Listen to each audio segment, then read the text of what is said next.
warahmatullahi wabarakatuh. Welcome to English language class. We'll start the new lesson, the nouns and kinds of noun. It's chapter 5 on page 13 in your Wren and Martin reading book. So as you watched the video on parts of speech, you would have watched the types of nouns, right? So we have 4 types of noun, that is common noun, proper noun, collective nouns and abstract nouns.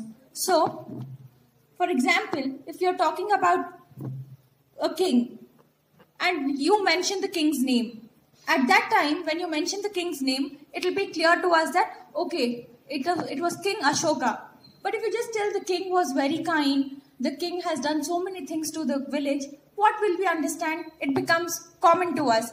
So look into the example here. Ashoka was a wise king. So in this sentence, we have 2 nouns, Ashoka and king. So the word Ashoka talks about the name and it is a proper noun. Anything, person, animal or place which has name for themselves are called as proper noun. And king is a common noun because it's in general. If I tell the king was very kind, you'll be confused as to which king I'm talking about. So the word king becomes common here and Ashoka becomes proper here. So similarly, the noun Ashoka refers to a particular king, but the noun king might be applied to any other king as well as to Ashoka. We can call Ashoka as a proper noun and king a common noun. For example, Sita is a girl. So Sita is a proper noun while girl is a common noun. Clear with what are common nouns and proper nouns? Yes. So here, let's read the definitions. A common noun is a name given in common to every person or thing of the same class or kind. And next, proper noun is the name of some particular person or place. Proper noun means one's own. Hence, a proper noun is a person's own name.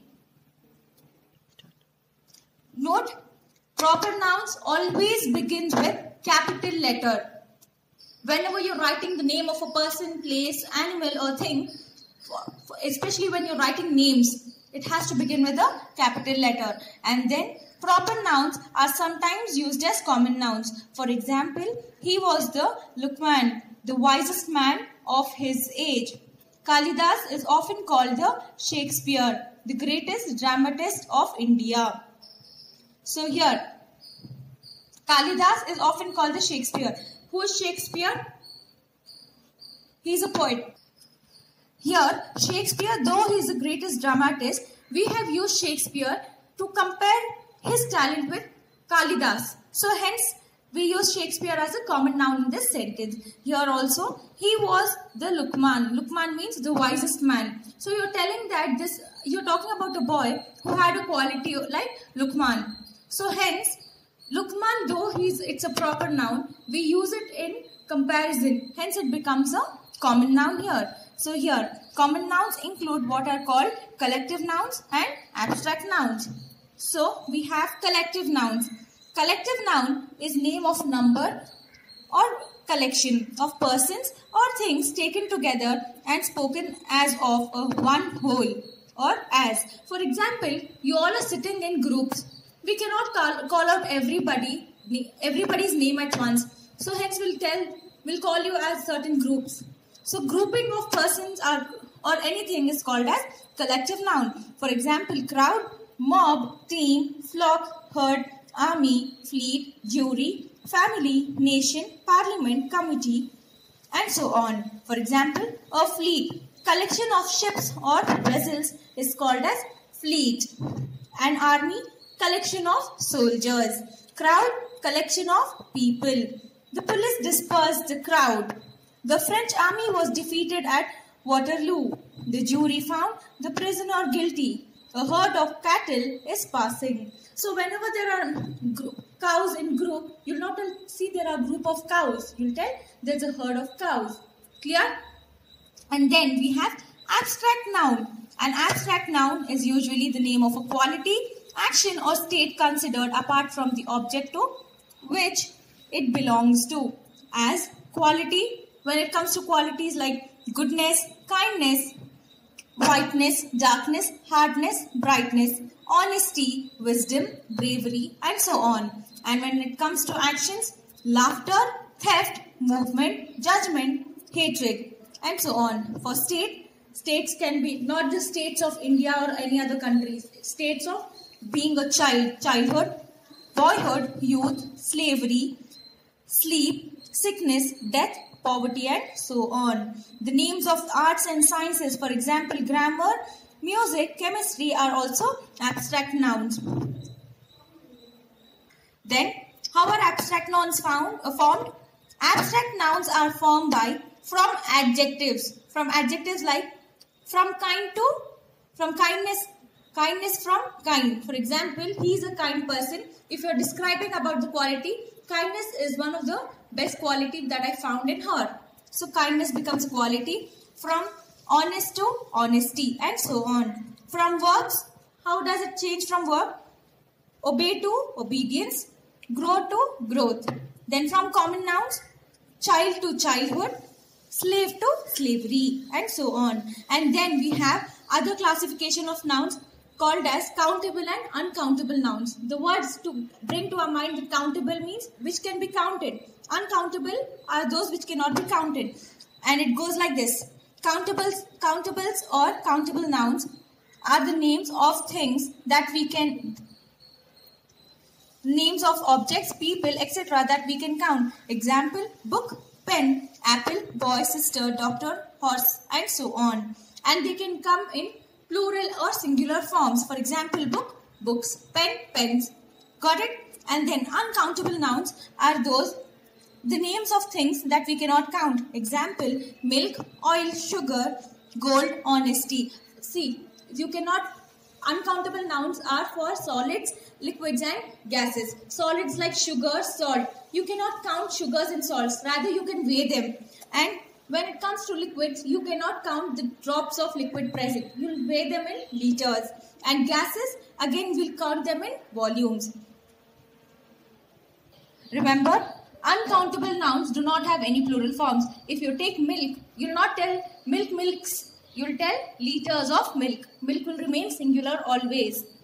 Let's do the exercises now. Exercise in grammar 3. The first one.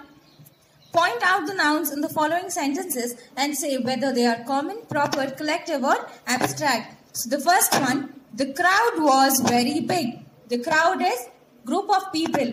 It's a collective noun. Then come to third one. We all love honesty. What is honesty? It's a quality. It comes under abstract noun. Underline honesty and write it as abstract noun. Similarly, come to sixth one.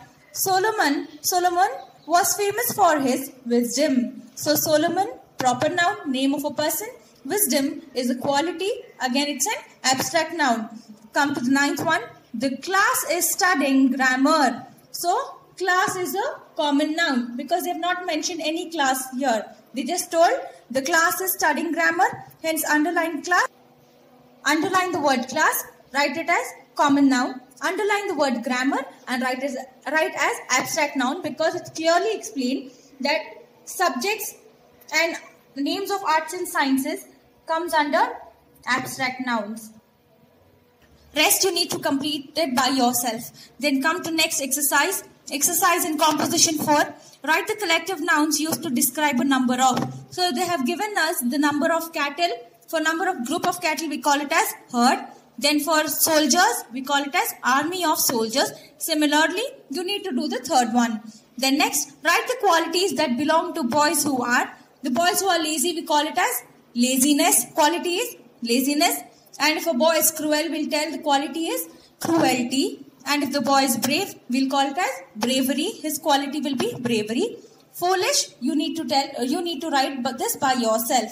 Then come to next exercise in composition 4. Form abstract nouns from the following adjectives. They have given us the adjectives. You need to form the abstract nouns. First one, long, it will be length. Strong, strength. Wide, width. Broad, breadth. Similarly, high, height, young, youth. Like this, you need to complete up this exercise. And then, form abstract nouns from the following verbs. Laugh It will be laughter, believe, belief, then defend, defense, obey, obedience. Similarly, complete the rest by yourself. The next one, form abstract nouns from the following common nouns. So, third one, mother, motherhood, friend, friendship, rogue, roguery, pilgrim, pilgrimage. Like this, you need to complete up the exercise. Kindly note, I expect you all to complete these exercises in the other book of Wren and Martin, that is called as self-practice book. And the exercises are exercise 2, exercise in grammar 2, which is given on page 13 in Wren and Martin reading book. In case you do not have the self-practice book, Wren and Martin self-practice book, you can continue the exercises in reading book itself, which is given on page 13. And all the exercises on page 15. Clear? Thank you.